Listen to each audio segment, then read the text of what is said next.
స్వాతంత్ర సమరయోధులు వడ్డే ఓబన్న గారి జయంతి ఉత్సవాలు రాష్ట్ర ప్రభుత్వం అధికారికంగా నిర్వహిస్తున్నటువంటి సందర్భంగా ఈరోజున కదిరిలో కూడా ఈ కార్యక్రమాన్ని నిర్వహిస్తున్నటువంటి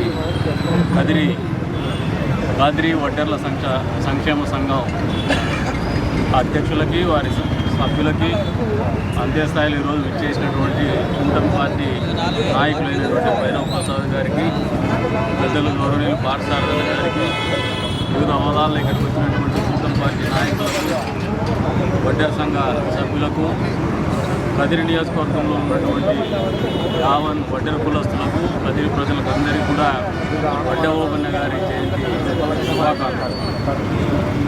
ఈరోజున పెద్ద సంఖ్యలో వడ్డర్లు ఉన్నటువంటి నియోజకవర్గం. వీళ్ళు చరిత్ర నుంచి ఒకటే గ్రహించుకోవాలి.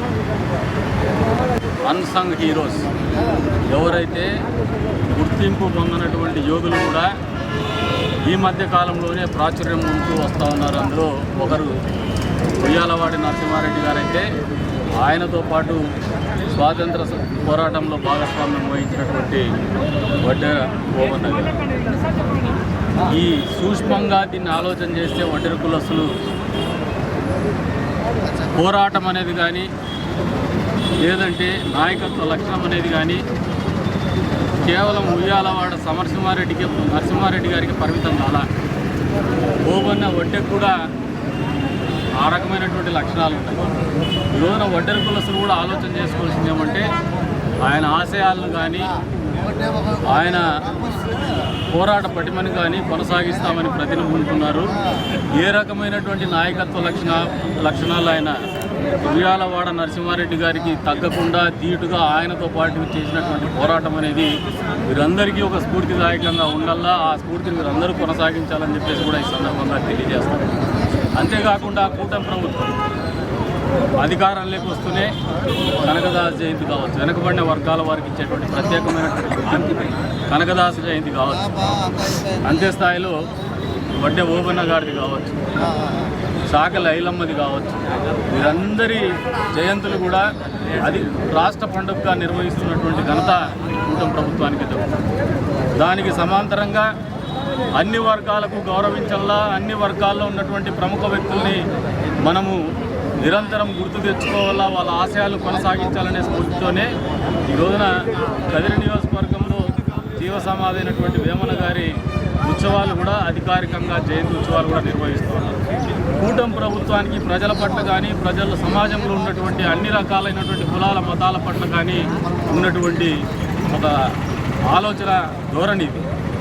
గతంలో మాదిరిగా ఇప్పుడు కూడా ప్రతిపక్షంలో పోయినా కూడా టీటీడీ మీద కుట్రలు చేస్తున్నాడు జగన్మోహన్. మత ప్రచారం చేసినాడు, మత మార్పిడికి తోడ్పడినాడు అధికారం. ఇప్పుడు కూడా మళ్ళీ చేస్తున్నది హిందూ ధార్మిక సంస్థల మీద దాడి కుట్ర చేస్తూనే వస్తున్నాడు. వాళ్ళే బండ్లో పోతారు, వాళ్ళే మందు సీసాలు పెడతారు, వాళ్ళే దాన్ని అల్లరి చేయాలని ప్రయత్నం చేస్తారు. అసలు ఈ రాష్ట్రంలో కానీ దేశంలో కానీ హిందుత్వాన్ని అరగదొక్కాలనే ఒక కుట్ర చేస్తున్నది ఎవరైనా ఉన్నారంటే అది వైఎస్ జగన్మోహన్ రెడ్డి అని చెప్పి కూడా ఈ సందర్భంగా తెలియజేస్తాం.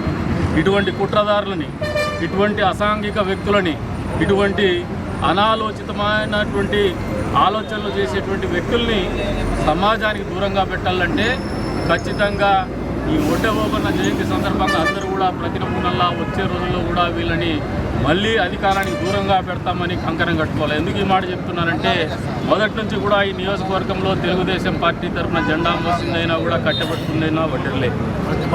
కాబట్టి ఇది సరైనటువంటి సమయం, సరైనటువంటి వేదిక అనే చెప్తున్నారు. మీరు గతంలో చూపించినటువంటి చొరవ కావచ్చు, ప్రస్తుతం చూపిస్తున్నటువంటి పోరాట పటిమ కావచ్చు, మళ్ళీ కూటమి ప్రభుత్వాన్ని అధికారంలోకి తేవాలంటే వడ్డెర సోదరులందరూ కూడా మళ్ళీ కూటమి ప్రభుత్వానికి అండదండగా నిలవాల్సినటువంటి అవసరం ఎంతైనా ఉందని చెప్పేసి కూడా ఈ సందర్భంగా తెలియజేసుకుంటూ మరొకసారి ఈ రోజున వడ్డే ఓబన్న గారి జయంతి సందర్భంగా 50 మంది నియోజకవర్గ ప్రజలకు కూడా శుభాకాంక్షలు.